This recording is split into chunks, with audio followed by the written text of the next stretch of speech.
सांवली बहू। शिल्पा है तो सांवली लेकिन बहुत ही टैलेंटेड। लेकिन कहते हैं ना, शादी के लिए तो लंबी और गोरी होनी चाहिए। शिल्पा, ये रिश्ता भी हाथ से गया। अरे कितनी बार कहा वो गोरी होने वाली क्रीम लगाया कर, लेकिन नहीं, किताब से सर खपाने से फुर्सत मिले तब ना। तू ही क्यों नहीं इसके लिए उपटन तैयार करती थी? शर्मा जी की बेटी का कम रेट में कितना अच्छा रिश्ता हुआ है। इसकी तो उम्र के साथ ही लड़के वालों की डिमांड भी बढ़ी जा रही है। शिल्पा को ये बातें अब बुरी नहीं लगती थी। लगे भी क्यों, बचपन से सुन जो रही थी वो ये सब कुछ। उसके लिए ये तो मात्र एक कान से सुनना और दूसरे कान से निकाल देने वाली बात थी। फिर एक रोज, पापा मेरी नौकरी लग गई है। वाह, अच्छा, कहाँ बेटा? न्यूज़ चैनल में पापा, खबरों को लिखना होगा। हाँ, वैसे भी तेरे जैसी सांवली शक्ल की लड़की को कौन पर्दे पर आने देगा, क्यों? चल, 4 पैसे कमाने लायक हुई है तो लड़के वालों को बोल देंगे कि कमाती भी है, फिर शायद कोई कर ले शादी। हाँ सही कह रहे हैं। वैसे बेटा कल शाम को एक लड़का और आने वाला है, उसे भी देख लेना। शिल्पा को इस बार गुस्सा आ जाता है। अच्छे न्यूज़ चैनल में नौकरी लगने की खुशी भी माँ पापा के चेहरे पर नहीं दिखती। अगले रोज ऑफिस से शिल्पा घर आती है तो सामने बैठा होता है हिमांशु। हिमांशु शिल्पा को देखता है तो पहली नजर में तो वो उसे पसंद नहीं आती, लेकिन फिर भी फॉर्मेलिटी तो करनी थी। ओके, तो क्या शौक है तुम्हारे और खाने में क्या क्या बना लेती हो? मुझे पढ़ने लिखने का शौक है, खाना बनाना नहीं आता, बिल्कुल भी नहीं आता। पर फिर भी क्योंकि ये रिवाज है कि बहू को खाना बनाना होता है तो थोड़ा बहुत बना लूंगी, लेकिन उतना ही वक्त किचन को दे पाऊंगी जितने में मेरा काम, मेरी नौकरी सफर ना हो। बाकी भूख तो तुमको भी लगती होगी, तो खाना बनाने की जिम्मेदारी दोनों की ही होगी, है ना? शिल्पा बोले जा रही थी। अब तक जिन लड़कियों से हिमांशु मिला था, शिल्पा उन सब से अलग थी। वो ऐसी ही तो लड़की चाहता था। शिल्पा से बात करने के बाद, ठीक है, फिर शादी 2 महीने बाद करेंगे। वो क्या है ना,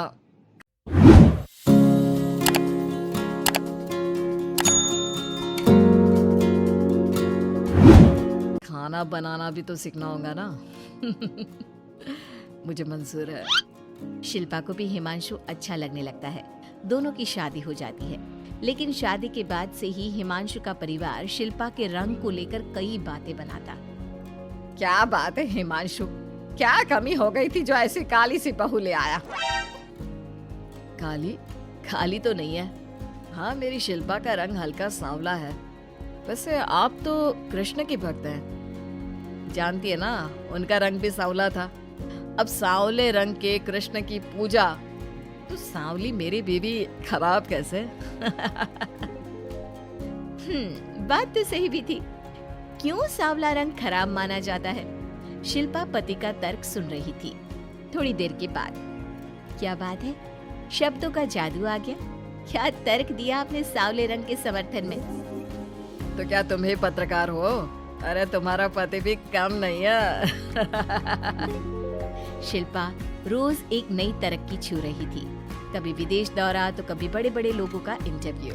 एक दिन, सुनो, आज का दिन बहुत खास है, मैं मुख्यमंत्री जी का इंटरव्यू लेने जा रही हूँ। अरे वाह, क्या बात है, सही है यार। तभी ससुर आ जाते हैं। बहू, थोड़ा मेकअप भी कर लेना, वरना काली काली फोटो सब जगह आएगी। अरे हम तो शर्म के मारे किसी को दिखाते भी नहीं कि ये हमारी बहू है। न जाने क्या कमी थी। अरे वो शारदा दीदी की बहू देखो, कैसे मक्खन की तरह गोरी है। और नताशा, वो तो ऐसे लगता है जैसे भगवान ने दिल खोल कर रंग दिया है उसको। अरे माँ, आजकल रंग नहीं बुद्धि का जमाना है। हाँ, तो वो दोनों कहाँ पागल है, अच्छा खासा घर देख रही है। शिल्पा को ससुर की बात पर गुस्सा तो आता है, लेकिन वो मूड खराब नहीं करना चाहती। वो तो बस तैयारी करती है कि जल्दी से अच्छा सा मुख्यमंत्री का इंटरव्यू हो जाए और दुनिया देखे। होता भी यही है। शिल्पा जब शाम को घर आती है तो, अरे चाची, बुआ, फूफा जी, कैसे हैं आप सब? कैसे आना हुआ?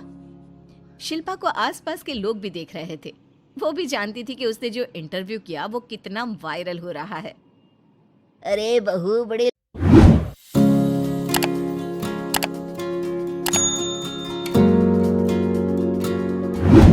लायक हो तुम, औरत होकर दुनिया की इतनी जानकारी, कितनी समझ है तुम्हारे अंदर। वाह वाह बहू, तुमने तो हम सबका सीना गर्व से चौड़ा कर दिया।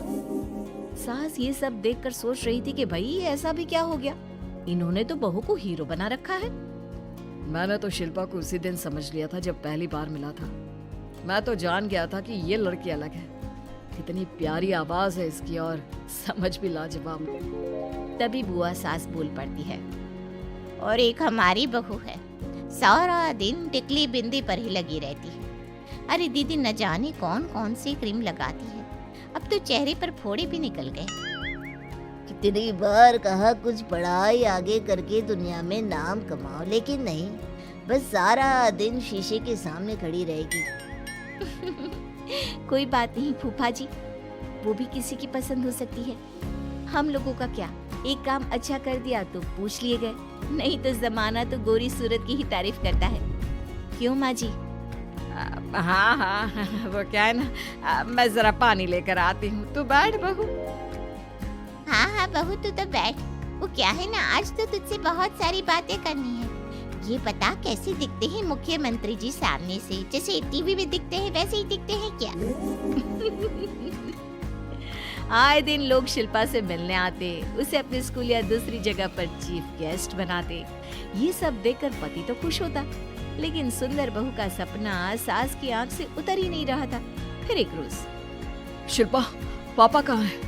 माँ जमीन पर गिरी पड़ी है, वो बेहोश हो गई है। शिल्पा की सास को गंभीर बीमारी हो जाती है और फिर आप लोग अपनी माँ की किसी बात को मना ना करना, उनका दिल कमजोर हो चुका है। दिल में कोई बात लगेगी तो उनके हार्ट अटैक आने के चांसेस हैं, तो समझ रहे हैं ना? कुछ दिनों में ठीक होकर सास घर आ जाती है और फिर एक दिन, देख बेटा, मैं मरने से पहले एक सुंदर बहू का चेहरा देखना चाहती हूँ।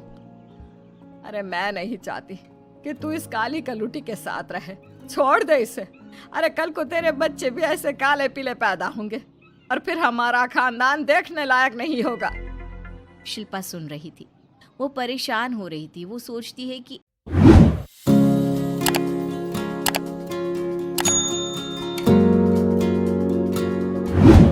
एक बार वो अपने पति से बात करके देखेगी। सुनिए ना, मुझे आपसे बात करनी है। मुझे भी शिल्पा, मैं माँ के बिना नहीं रह पाऊंगा, तुम समझ रही हो ना? शिल्पा को दुख होता है, लेकिन वो क्या करती? वो हिमांशु को तलाक देने का सोच लेती है और फिर शिल्पा, माँ की हालत फिर खराब हो रही है, क्या करूं? माँ को सबसे बड़े अस्पताल में भर्ती करना होगा। लेकिन वहाँ तो बेड के लिए बड़ी बड़ी सिफारिश करनी पड़ती है। हाय रे, मेरा मन आता है, मैं मर न जाऊं, मुझे बचा ले बहू। शिल्पा को हैरानी होती है कि वो करे तो क्या करे। पर माँ जी, मैं कैसे? बेटा, मुख्यमंत्री जी से बात कर ले, उनसे बड़ी सिफारिश किसकी हो सकती है? तू बोलेगी तो शायद तेरी सास की जिंदगी बच जाएगी। शिल्पा सिफारिश से सास को बड़े अस्पताल में भर्ती करवा देती है, जहां लंबे समय बाद सास ठीक होती है। लेकिन इस बीच एक दिन भी शिल्पा उन्हें देखने नहीं जाती। सास जब घर आती है तो एक सुंदर सी लड़की उनका स्वागत करती है। ये कौन है और शिल्पा कहाँ है? मुझे तो मेरी बहू ही चाहिए। माँ, कैसी बात कर रही हो? तुमने कहा था ना कि शिल्पा काली है और तुम्हें काली बहू नहीं चाहिए। ये रीना है, तुम्हारी बहू। नहीं नहीं, मुझे माफ कर दो, मुझे तो मेरी शिल्पा बहू ही चाहिए। उसी के कारण आज मेरी जान बची है। मैं नहीं समझ पाई कि सुंदर शक्ल से ज्यादा सुंदर दिल और आचरण होना चाहिए। लेकिन अब क्या, अब तो देर हो चुकी थी। हिमांशु भी जानता था कि आत्मसम्मान वाली शिल्पा अब उसकी जिंदगी में वापस नहीं आएगी। अब तो शिल्पा को वे लोग बड़े बड़े चैनल की स्क्रीन पर देखते और अफसोस करते।